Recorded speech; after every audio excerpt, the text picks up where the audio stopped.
The call came from the school's secretary. Her voice was too careful. "Sir, your daughter was approached today." I didn't breathe. She said his name next. A lawyer. My ex's lawyer. He'd signed emails with a smiling headshot and Latin phrases meant to intimidate small people. Apparently, 8-year-olds counted. He had knelt to my daughter's eye level, told her daddy was bad, that I hurt people, that he'd been to my office and seen things. When my daughter told me, she didn't cry. That's what broke me. She asked one question: "Is it true?" I thanked the secretary, hung up. The room stayed quiet, too quiet. I stared at my phone until the reflection of my face looked like a stranger's, older, thinner, sharpened by restraint. Rage moved through me like a cold system booting up. No shaking, no heat, just clarity. I didn't call my ex. I didn't call the school. I didn't call the police. I went to my office. I used the voice I'd saved for black sites, the one that removes smiles without raising volume. This wasn't about a school visit. It never is.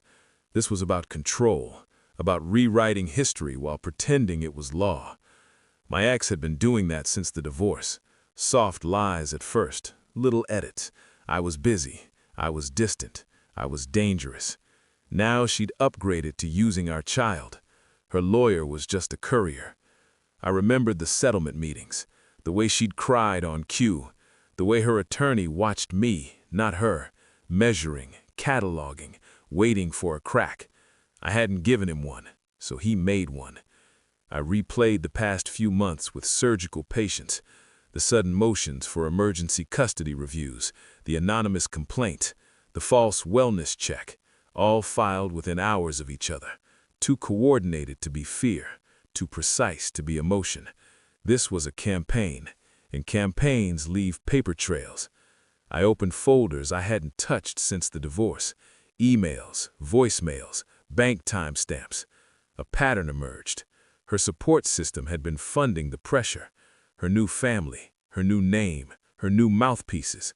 She wasn't just lying, she was being coached. I didn't confront anyone. I watched. I pulled school access logs. He'd signed in with confidence, not permission. I subpoenaed his calendar under a different matter, caught him lying about his whereabouts that day. I requested my daughter's therapy notes, carefully, legally.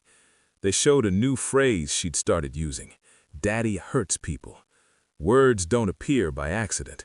Phone records followed. My ex and her lawyer shared late-night calls, long ones, too long for case updates, too frequent for professionalism. I stayed polite in public, smiled in court, paid on time. At night, I built the map. Every lie requires maintenance. Every maintenance slip leaves fingerprints. I hired a forensic accountant, quietly. He found shell transfers feeding the litigation, money routed through a trust tied to my ex's new in-laws. Greed had joined the chat. Still, I waited. The truth is more devastating when it arrives late. The report came in on a Wednesday. I read it twice, then a third time, slower. The lawyer had filed a sealed affidavit claiming I'd threatened him months ago, fabricated, time-stamped to a day I was on record in another country. The school visit wasn't rogue, it was bait. I invited him to my office. He arrived smiling. I handed him the folder. No speech, no warning. He flipped pages, his mouth tightened. The smile collapsed inward like a tent losing poles. "You shouldn't have gone to her school," I said. That was all. He tried bluster, then law, then morality. I watched him cycle through them like a broken interface.